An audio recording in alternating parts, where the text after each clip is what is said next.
છે ક્યાં બાપુ? આનું કઈક સરનામું તો હોવું જોઈએ. નથી આવવાનું સરનામું કોઈ તેવું, નથી જવાનું સરનામું ગોતું. આપણે તો આ ધક્કો થયો એવું લાગતું. મહાપુરુષો એટલે અવતાર આ બધા કે છે એટલે કહું છું. આ બધું કે મને બધું આવડી ગયું છે એવું તમે ન કઈ બહુ વિચારતા. હું તમારી ભેગો જ છું. કઈ આપણો શેડો અડી ગયો એવું કઈ છે નહીં. કહેવાનો મારો મિનિંગ એ છે કે સંતો એવું કહે છે કે માણસનો અવતાર ઈ હાટો આપ્યો, તમે તમારી ઓળખાણ કરી શકો.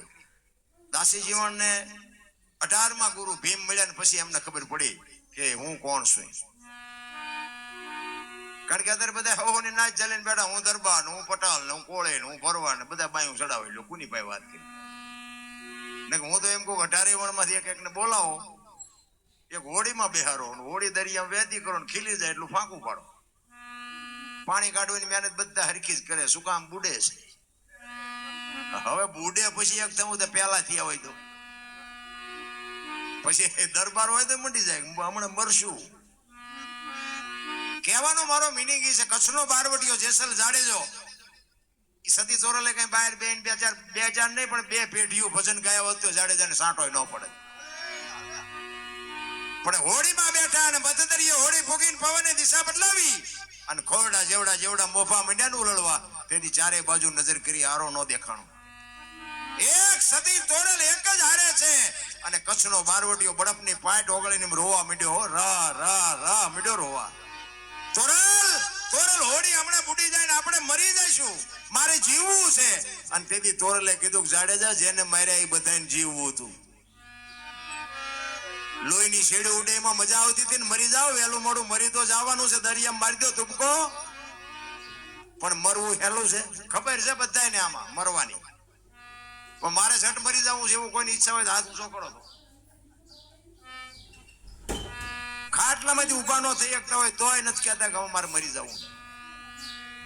આ તમે આ બધા થીર થઈ ગયા છો, પણ હમણાં કાળો નાગ નીકળે છે. મને સાંભળવા ઉભા રહ્યો, હમણાં કરડી જતા એક દી કરડવાનો છે. કચ્છનો બારવટીયો બાપુ એક ગાંડ 2 કટકા, એક બજારમાં નીકળે ને બારીઓ ને બારણા ફટોફટ બંધ થઈ જાય. એક અંદર બાપુ ટાંકણી પડે તો અવાજ આવે, અંદર બેઠેલા કોઈ અવાજ ન કરે. આટલો જ એનો પડઘો. અને સતી તોરલ પાસે બાપુ કચ્છનો બારવટીયો. અને આ છેલ્લી અવસ્થા હોય ને તારે તો બાપુ એવા સતી તોરલ જેવો સચવારો હશે તો જ મોત સુધરવાનું છે, નકર રોતા નથી આવડવાનું. રોતા તોરલ મને બચાય, તોરલ મને બચાય. તોરલ કહે છે જાડેજા તમે કહેતા હતા ને મારી તલવાર વધ્યા દરિયાને મડો કાપવા, હમણાં ફૂગી જાય છે.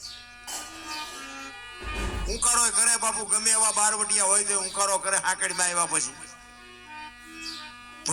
તોરલ આવી મોત ઉઘરાણી કરશે મને ખબર નહોતી. મને બચાય, મારે જીવવું છે, મારે જીવવું છે. તેથી સતી તોરલ જાડેજાને કહે છે કે જાડેજા પાપના પોટલા દરિયામાં ફગાવી દો અને કાંઈક નામ લીધું હોય યાદ કરો. જેસલ કે મેં પણ કઈ સારું કામ જ નથી કર્યું, શું યાદ કરું? અને પોપટ ઘોડે બોલવા માંડે. આમાં ઉભા હોય ને એટલે પોપટ ઘોડે બોલવા માંડે. ભલે પગમાં કપાસ્યું હોય પણ આમ હાવજ હામો મળ્યો હોય જોઈએ. કપાસ્યું વહી જાય કે નહીં. તેથી સતી તોરલ જાડેજાને કહે છે જાડેજા ગભરાવમાં હું તમારી ભેળી છું, હમણાં અલગ ધણી પુગાડી દે છે, ચિંતા કરો માં, હું તમારી હારે શું, મોજ કરો. અને તોરલ આટલા પાવર થી શું કામ કે ભજનનો પાવર હતો એની પાસે. અને વાત કરતા વાર લગાને કાંઠ બાપુ જેસલે દરિયામાં ગાંઠ વાળી લીધી કે જો તોરલ આમાંથી મને બચાવે તો હવે જીવું ત્યાં સુધી તલવાર ઉપાડવી નથી, આ એક તારો લઈ લેવો છે. એમ ગાંઠ વળી જવી જોઈએ. અને ઈ બાપુ કાંઠે ફૂગીને લાકડી પડે એમ તોરલના પગમાં પડ્યો. તોરલ મને આ માર્ગ બતાવો. બાપુ ઈ વાતો કોની પાસે જઈને કરીએ? ખાનારા નથી મળતા, નાખવું ક્યાં વાડીમાં? આવા અધિકારી બેઠા હોય તો અમને એમ થાય કે અમારા કાળજા ફાડી નાખી ભલા મને. પણ સાંભળનારા ન મળે તો બાપુ દુકાન તો કોઈક ગરાગો અહીંયા ખોલાય ને. ગરાગ જ ન હોય તો દુકાન શું હવે અગરબત્તી કરીને હાજર તાળું મારીને ઘરે જ વ્યૂ જવાનું. અરે ગરાગ હોય તો બાપુ અમને ઘણું આપ્યું છે ને અમારે કંઈક દેવું છે, પણ હવે લેનારા ન મળે તો આવું કઈ એમાં સિટીમાં એકચ્યુઅલી આવું કઈ હોય મરી જઈશો. એકચ્યુઅલી ના દીકરાઓ તમારે એક દીધો બાપુ એની જરૂર પડવાની જ છે. તોરલના પગમાં પડીને તોરલને કહે છે કે જાડેજો કહે છે કે મને આ માર્ગ બતાવો. અને પછી તો બાપુ માર્ગે ચડ્યા પછી જેસલ માથે જે દુનિયા વિતાડી છે ને એ તો જેસલ નો આત્મા છે. સતી તોરલ જાડેજાને કહે છે, જાડેજા મારા કપડા માથે ઉપાડીને નદીએ ધોઈ આવો. અને માથે ઉપાડીને ધોવા જેથી નીકળ્યો તેથી અંજારની બજારમાં જેસલની માથે જે દુનિયાએ માછલા ધોયા છે ને ભાઈ, એ તો જાડેજાનો ભજનના માર્ગ બાપુ એટલા બધા હેલા નથી. અમારી એ જ દિશા છે. લ્યો આપણે ધોકા ફેરવવામાં બાકી જ નથી રાખી. હવે અત્યારે અમને મોઢામાં આંગળા ભરાવે. કીધું તમે મોઢા થોડાક ભેગા થયા ભલા મને, આનું ટ્યુશન તો અમારે અહીંયા રાખવું પડે. તમારે તમને બાદ આવડે સડવા જ નથી દેવા માર્ગમાં કોઈને. અમને સાંભળે ગમતું નથી ને એમને કોઈ સાંભળતું નથી. આ પીડા કોને કેવી? પછી તો બાબુ બકરી જેવો જેસલ થઈ ગયો. તોરલ જેમ કે એમ. એક બીજો પ્રસંગ કે સતી તોરલ સધીરના અહીંયા જેથી વસ્તુ લેવા ગયા, વાત લાંબી છે એમાં તમને ટૂંકામ કહું કે વસ્તુ લઈને પછી આવ્યા એ વચને બંધાણ. અને બીજી એક વાત કહું કે સધીરનો બાપુ આ દુનિયા જે વિચારે છે ને એવો કોઈ હલકો વિચાર જ નહોતો. તમને જે મગજમાં લાગતું હોય. એક સંત પાસે મેં સાંભળેલી, માંડવનું વીડ આપણું અવલિયા ઠાકર રહ્યું ને એની પાછળ માંડવના વીડમાં બાપુ 4-5 સંતનો મને ભેટો થયેલો. અને અહીંયા બાપુ આ વાત મેં સાંભળેલી સંતો પાસે. એ કે અત્યારનો વાણિયો જો હલકામાં પગલું ન ભરતો હોય તો તેદીનો વાણિયો થોડો આવો હલકો હોય. એવી વાત જ નહોતી, પણ એમને ખુલાસો કરીને મને વાત કરી.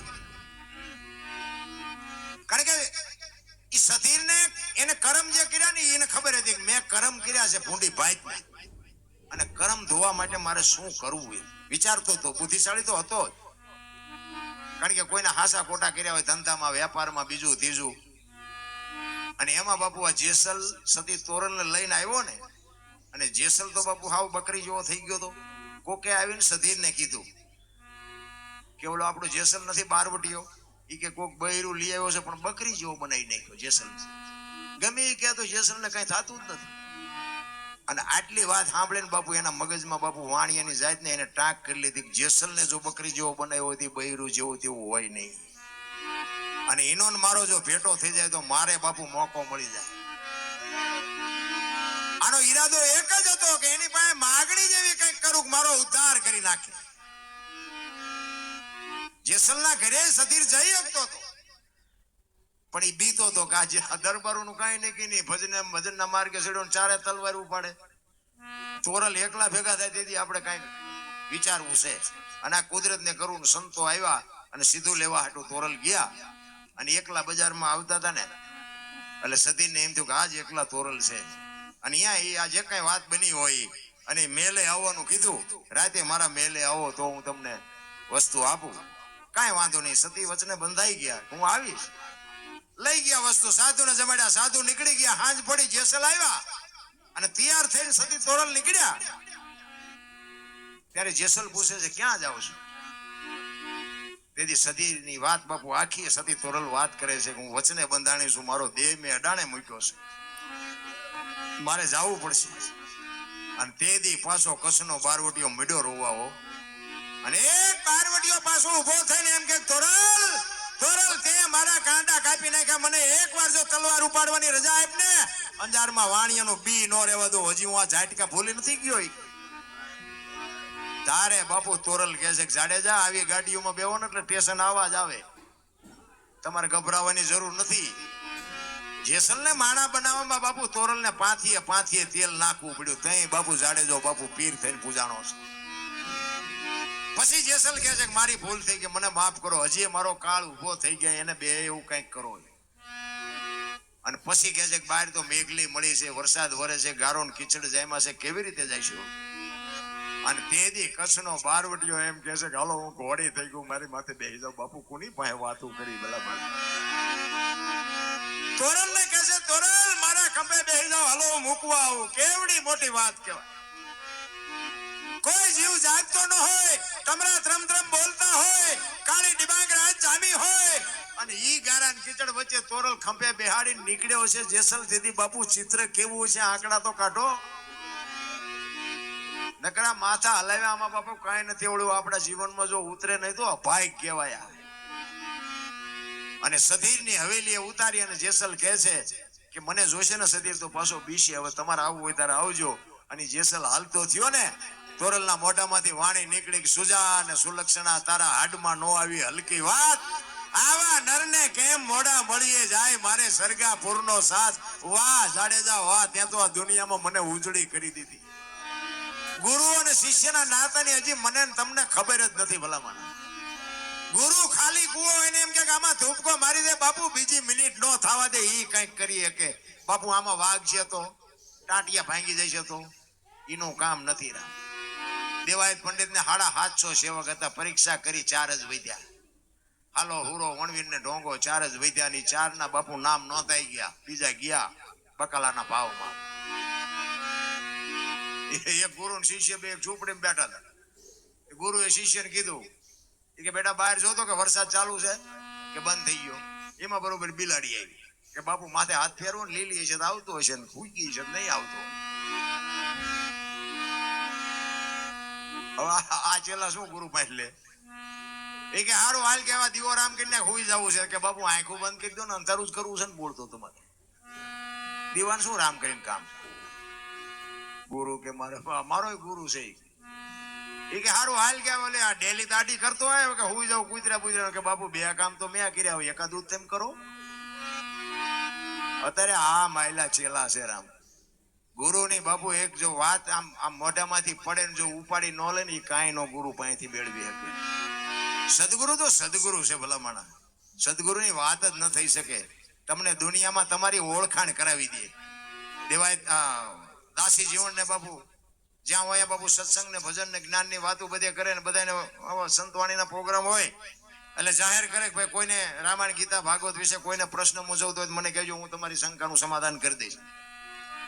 એમાં આ વાત ઉડતી ભીમ સાહેબ ના કાને પડી. એ કે અરે એક દાસી જીવન એક ભગત છે પણ કોઈ પણ સવાલ તમે પૂછો એના જવાબ આપે અને એટલો બધો જ્ઞાની પુરુષ ને એવા બધા પ્રોગ્રામ કરે છે. ભીમ સાહેબ કે એટલો બધો જ્ઞાની છે તો કે હા, તો કે આની પાસે ક્યાંક પ્રોગ્રામ હોય કહેજો કે મારે સાંભળવા આવવું છે. અને એ ગામમાં પ્રોગ્રામ ને કોકે કીધું કે બાપુ ઓલા દાસી જીવન આવ્યા તમારે સાંભળવા આવવું છે કે હા મારે આવવું જ છે. આવીને આમ જોડામાં બેઠા અને જોડામાં જ બેહાય, જાજા ભેગા થાય ને જોડામાં જ બેહાય. અમે ચેક પ્રોગ્રામમાં જ આવીએ ને તો મંજૂરું ન આવડતું હોય સ્ટેજ ઉપર બાપુ ખીચડી ઘોડે સોંટ્યા હોય. આપણે એમ તેમ ગાવ છો કે ના, મંજૂરું આવડે કે ના, તબલું આવડે કે ના, તો અમને બે હોય તો કાં તો તમારથી હાલતું હોય તો અમે ઘરે જ આવી. પછી પડખે બેઠા હોય પછી ગામના સરપંચ આવે થોડુંક આગો બે સરપંચ ને બે વાત, પછી બીજા કોઈ મંત્રી આવે કે હજી આગો બે મંત્રી ને બે વાત. હવે એમ કરતા કરતા જોડામ કાઢે એના કરતા પેલા બેઠા હોય કોઈ કે આગો બે છે. જોડામ બેહવું જ નથી, બધાને બાપુ મોટી સીટું જ જોવે છે. ઈ બાપુ આમ જોડામાં ભીમ સાહેબ આવીને બેહી ગયા અને બાપુનો પ્રોગ્રામ ચાલુ થયો દાસી જીવનનો. અને એ વાત પછી હું બોલો એમ ભજન ગાતા ગાતા પછી વચ્ચે વાત મૂકી કોઈને કાંઈ પ્રશ્ન મૂંઝવતો હોય તો કહેજો. અને ભીમ સાહેબ ઉભા થયા. એ કે બાપુ મારો એક પ્રશ્ન છે, બે હાથ જોડીને કીધું બોલો કોણ શું, આ બાજુ આવો આ બાજુ આવો બોલાવ્યા. શું બોલો કે શું પ્રશ્ન છે? એ કે આપની ઓળખાણ આપ કોણ છો? એ કે મને નથી ઓળખતા. એ કે ના હું નથી ઓળખતો. એ કે પણ મને નાનું છોકરું ન ઓળખતું. કે છોકરું ઓળખતું છે હું નથી ઓળખતો, તમે આપ છો કોણ? એ કે દાસી જીવન કે ઈ મારું નામ. એ તો કે આ પૂતળાનું નામ છે, હું તમારું નામ પૂછું છું. મારે આને નથી, આનું કામ નથી. એ દાસી જીવન ને તો હું ઓળખું છું પણ દાસી જીવન ક્યાં છે એ મને દેખાડો. દાસી જીવન હું જાણે કે આ સાતી છે ના ગાલ છે ના કપાળ છે ના માથું છે, તારું દાસી જીવન ક્યાં? હલવાણા અને પગમાં પડ્યા. બાપુ આ મને નથી ખબર કે તઈ હું મોટી મોટી કરે આખી દુનિયામાં કોઈ પ્રશ્ન. ભીમ ભેટા ને ભ્રમણા ભાંગી. બાપુ એમ નામ નથી, કરવું કાંઈ નથી. અમને શું નડતું હોય છે? અમે જોરાઈ નાખો દાણા. મા બાપ ના આશ્રમમાં મૂકી આવ્યા છો લાગવું પડે. મારા રામ વિધિના ચકડા ફેર ફરી જાય. પછી નડે નડે કાંઈ નડે નહીં. તમે નડ્યા હોય તો દુનિયામાં તમને નડે, બાકી નડે કશું નહીં. આટલું આમ દામ ને આપણા ગરડા ખાવા ધાન નતું તોય દાણા નો જોડાય. બોલો નકર નો કે એટલે માણા બનાવ્યા બે ટાઈમ ના રોટલાનું શું છે? અમને નડે છે બે ટાઈમ રોટલો નથી ચડતો. હવે અત્યારે મૂક્યાનો કરોડપતિ ના દીકરા મોઢા બાંધી ને આવે દાણા જોવડાવે. બોલો મોઢા બાંધે નકર કે અમને ઓળખી જાય. તમને ઓળખેલા જ છે, મલક ના બૂસ મારીને ભેગું કર્યું છે. તમને ન ઓળખતા હોય પતે જ નહીં. દાણા જોવડાવો ગમે એ કરો, નો પતેરા. મને તો એમ થાય કે બાપુ કોક ને ઉપયોગ થાવ ભગવાને આપ્યો હોય. હું તો કહું છું કે આ ઝૂંપડા બુપડામાં બાપુ કોક દીક આપણે આ હાથમ આઠમનો તહેવાર આવે અને ઝૂંપડામાં તમે જાઓ ને કોક દીક પૂછજો, લુગડા વગરના છોકરા બહાર ધૂળમાં રમતા હોય, એને કોક દીક એની માને પૂછજો કે હાથમ આઠમ છે ને તમે ઢેબરા કેમ નથી બનાવ્યા? એટલે એ માં એમ કે થોડાક પૈસા હતા ને, લોટ ને ગોળ લઈ આવ્યા, તેલના પૈસા નહોતા ને એટલે ઢેબરા નથી બનાવ્યા. અને મારો નાશ જો અપાવે ને 500 કિલો તેલ એવા ઝૂંપડામાં આપી આવો ને, અને એમાંથી ઢેબરા બને ને લુગડા વગરના છોકરા ખાય ને એના પેટમાં જાય ને પછી જે આશીર્વાદના ધોધ નીકળે ને એ ખટારાના ઠાઠામાં ગરી ગયા હોય તોય નો ઓલો મારી શકે. આમ કરવાની જરૂર તો ઈ છે. બાકી તો ત્રાજવું લઈને બેઠો છે, મારીને તમારી બધાની ખબર છે, એની નોંધ ઈ લે જ છે. ગંગા સતીએ બાપુ શ્વાસાનો હિસાબ માર્યો, આપણે કાંઈક તો વિચારવું જોઈએ. 21,600 શ્વાસા, 1 મિનિટના 15, 1 કલાકના 912 કલાકના 10,824 કલાકના 21,600 થાય. જેને ગણવો હોય એને ગણી જો. આ પરફેક્ટ હિસાબ. અને શ્વાસા સ્વર છે એ જ ઈશ્વર છે. બાકી કોઈ ઈશ્વરે કોઈની હારે રૂબરૂ વાત નથી કરી. તમારે હરિદ્વાર જાઓ, 4 ધામની યાત્રા કરો, આપણા ગામના રામજી મંદિરની મૂર્તિ હોય એવી જ્યાં હોય, કોઈ વાત નથી કરતી રૂબરૂ. મેં 22 વરા ખટારો હાંક્યો ને હિન્દુસ્તાન આખું રખડી આવ્યો, કાંઈ છે નહીં. રામ દુકાનો ખોલી બધાય. અમે એક જગ્યાએ છીએ હતા, રૂમમાં ગયા, મેં આમાં કઈ હશે જોવાનું, એક બાપુ બેઠા હતા, નાનો એવો હિંડોળો ને કૃષ્ણ ભગવાનની મૂર્તિ. અમે અમારા સાક્ષી આ ભેગા 5-7 ભાઈ બંધ ફરવા ગયા. ઓલા બાપુ બેઠા કે બેસી જાઓ, એમ બધા બેસી ગયા. કે 100 રૂપિયા લાવો. મેં શાના? એ કે કાનુડા ને હિસકો નાખવાનો. હવે મેં કીધું કાનુડા ની નીંદર બગડે ને અમારા 100 રૂપિયા બગડે, ભલે હું તો. એ કે નાસ્તિક લાગો. મેં નાસ્તિક સ્થિતિમાં કાનુડો અહીંયા વ્યુ આવ્યો, અમારે દ્વારકા છે, આ કઈ છે નહીં, કાનુડો અમારી ભેગો. એ અમે નાસ્તિક શીખ તમે છો તો ત્યાં મેં કીધું અમને પૂછ્યા વગર નો આવતો રહ્યો છે. અમે નાસ્તિક હોય આવે આવીને આવી દુકાનો છે. રામ માને બાપને 5-25 રૂપિયાની જરૂર હોય ને તો બાપુ એનું કોક દે ખાચવજો. ઓલા કાનુડા ને હિસકો નહીં નાખવો પડે. અહીંયા આપણી ગેરંટી બાપુ. મેં સારી જિંદગી, મારી જિંદગીમાં મેં કોઈ સારું કામ કર્યું જ નથી. એમ કેવું જ કહેવાય. આપણે મંદિરે નથી ગયા, સાધુ ને સીતારામે નથી કર્યા, કોઈને કઈ રોટલો નથી દીધો, પણ મારા મા બાપ ને મેં હાચવાની એમાં આપણો મેળ પડી ગયો. બસ આપણે કોઈ દી નહીં, કોઈ માગણ બાગણ મારે અહીંયા આવે જ નહીં. એ આની પર કપાતર રહેશે. બોલો એક વખત આવ્યો હોય, બીજી વખત આવે જ નહીં. આપણે મારો જેસલ કરતા ઇતિહાસ ખરાબ. હું તો બધે જાઉં અહીંયા કહું છું, મારું પાપ પોકારું છું. અને પછી એવા બાપુ વંટોળિયા ચડાવ્યા ને હું નો કોઈને કહી શકું, નો રોઈ શકું. એને તો નો જ ભોગ્યો ને. તેથી આપણને એમ હતું કે આપણા જેવા કોઈ બળુકા જ નથી. એ તો અત્યારે ખબર પડે કે આ બધું હાલતું હતું, બાપાની આબરૂ લઈને હાલતું. એ તો મોડા હોય. એ મારા બાપ તો વયા ગયા 45 વર્ષ થયા, આજ ખબર પડે છે કે એમને મારી નાખ્યા. કારણ કે મારા બાપુ ભજન કરતા ને એમને એમ અંદર ખાને એવું થતું હશે કે હું તારા ભજન કરું છું ભાવથી, જે મને આવડે. મારું છોકરું આવું કપાતર ગમે એને ધોકાવે. વેલા હારે મારા બાપુ હાંકેલો કરી લીધો. અત્યારે અમને ખટકે છે ઘણું કે અમારા પાપે અમારો બાપ જતો રહ્યો. પણ સમય વિયાઈ ગયા પછી બાપુ રોવો તો કઈ ફેર નથી પડતો. સમય બડા બલવાન નહીં, પુરુષ બળવાન. કાબે અર્જુન ને લૂંટ્યો હોય, ધનુષ ને હોય બાણ. કચ્છનો બારવટીએ બાપુ પાપ એટલું કર્યું, પણ હામા કાંઠે પૂજ્યો ને બાપુ આજે દુનિયામાં પૂજાય છે. તમારી સમજણ આવ્યા પછી તમે પાછા વળી ગયા હોય પછી બાપુ પછી બોલો મારે ન પકડાય, નગર બે બગડે. બાકી તો બાપુ છે ને જીવન જીવવા જેવું છે. અને બધા સમજીએ કે એના માટે વાત છે. નો સમજ. અમે ઘણી જગ્યાએ જઈએ ને પ્રોગ્રામમાં, અત્યારે દુનિયા મને સાંભળે છે, મારા વિડીયા બધા ઘણા બધા સાંભળે છે, જોવે છે. હું દુનિયાના છેડે પ્રોગ્રામ કરવા જાઉં, લાખો રૂપિયા કમાવું છું. આ તમારી સામે ખુલાસાથી વાત. હું બીજા કોડે મારી એવી ગેંગે ફેંપે વાત ના, એમ પૈસા નથી લેતા. મેં આમને હું તો જીકું છું લાખ રૂપિયા. આ મારો દીકરો ભેગો છે, પૂછવું હોય પૂછી દો. હા અત્યારે હું ગાડી લઈને આવ્યો. હવે આ મફત પ્રોગ્રામ કરો તો ગાડા આવે. એટલે આપણે તો પૈસા લઈએ છીએ અને લેવાનો શું. બાકી તો આવા ઘરના છે એની વાત હું નથી કરતો. હું આ જનરલ વાત કરું. હજી અમારા ગામમાં અહીંયા અમારા સુરેન્દ્રનગર મફતિયા બરાબર વડનગરમાં અહીંયા હજી કોઈ દી મેં 200 રૂપિયાની 100 રૂપિયાની આશા મહેનત રાખી. બાકી તો બાપુ ઘણા મને મુર્ગા હાથમાં આવે. કહેવાનો મારો મિનિંગ મફત કાંઈ છે જ નહીં. તમારે મરી જવું હોય ને ઝેર જોતું હોય ને કે ઝેર લઈને મરી જવું, તો ઝેરની દુકાન વાળો એમ કે લાય 25 રૂપિયા લાય, પછી તું મરી તો ભલે. અમારે ક્યાં મફત આવ્યું. ઝેરમાં પૈસા જોવે છે. પૈસા વગર કોઈનું ગાડું હાલે જ નહીં. પણ ભલે પૈસા કમાઈને બાપુ રાહ તો સાચો હોવો જોઈએ, માર્ગ તમારો સાચો હોવો જોઈએ. નકર અમે ઘણી જગ્યાએ જઈને પ્રોગ્રામમાં તો બધા ભાવથી એમ કે બાપુ હાલો હાલો અમારા ઘરે પગલા પાડવા, અમારા ઘરે પગલા પાડે. અમે જ્યાં સાધુ સંત હતા અમારા પગલા પાડ. એ કે ના ના બાપુ હાલો હાલો આપણે રાજી થાય હાલો ને જાય ત્યાં જાય ને ચા પાણી બાપાણી કરી બધા માને બૈરા છોકરા બધા આપણને પૈયા લાગે ને બેહે ઘરે આવી તો બૈરા એમ કે બહાર ઉભા રહેજો પોતા કર્યા પગલા પડશે આ ઓલા પણ મેં કીધું પગલા પડાવવા મથે છે ઘરે મજા પાડવા નથી દેતા સાચું શું કહેવાનો મારો અર્થ શું છે કે બે સ્વીકારી લેવાની વાત છે એ નથી પાડવા દેતા એ સાચું છે ઓલા પડાવે છે એ સાચું છે આ સ્વીકારવાની વાત કારણ કે અમે રોજ જાવી ને એક ગામમાંથી એ નો કે પગલા પડાવવા આવજો અને આ રોજ રોટલા કરી દેશે એટલે એમનું માનવું પડે બે સ્વીકારવાની વાત મારો કહેવાનો મીનિંગ જે તમને સમય મળ્યો છે જે તમને ભગવાને આપ્યું છે એમાં સંતોષથી મોજ કરો આનંદ કરો બસ બાકી કોઈની ગાડીઓ બંગલા જોઈને આપણા ઘરનો અફસોસ ન કરે તમને આપ્યું હોય ને એથી નાનું જે ઝૂંપડામાં રહેતા એની પર નજર કરો ને તો તમને એમ થાય ઓહો ભગવાન આપણને કેટલું આપ્યું છે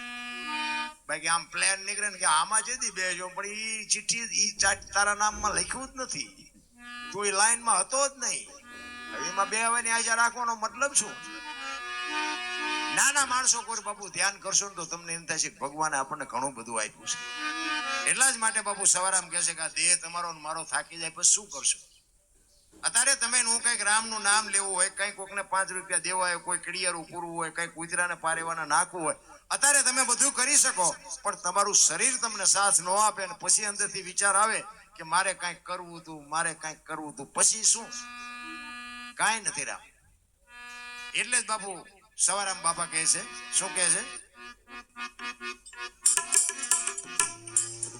હાલો હાલો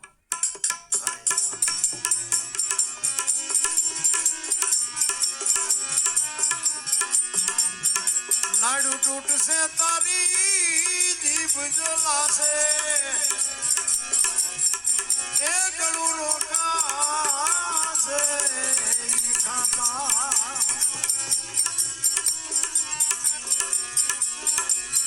રામ નામની એ છડી પુકારે એ તેદી મોત સવાર થઈ જાતા એ દેખી લો દુનિયામાં જાતા આ બધા ક્યાં ગઈ સમાતા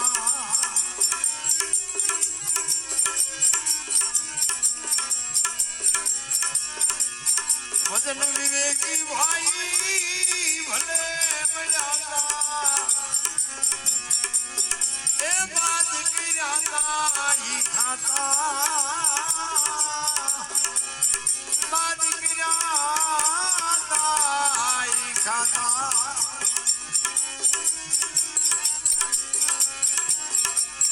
દાસ સવો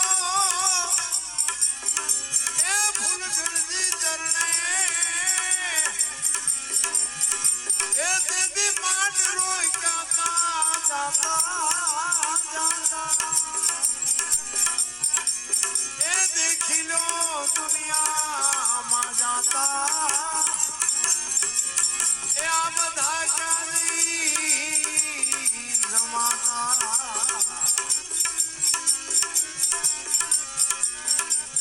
દેખી લો દુનિયામાં જાતા એ આ બધા ક્યાંથી જમાતા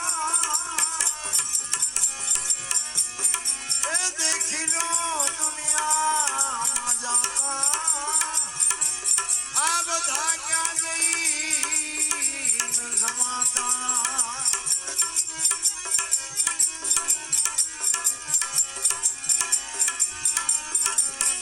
हक में कभी जाना ही बंदा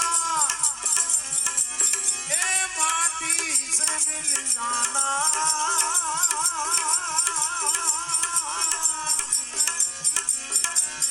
थोड़ा कर जो यो भी माना एग्री ए थोड़ा करो तुम्हें भी माना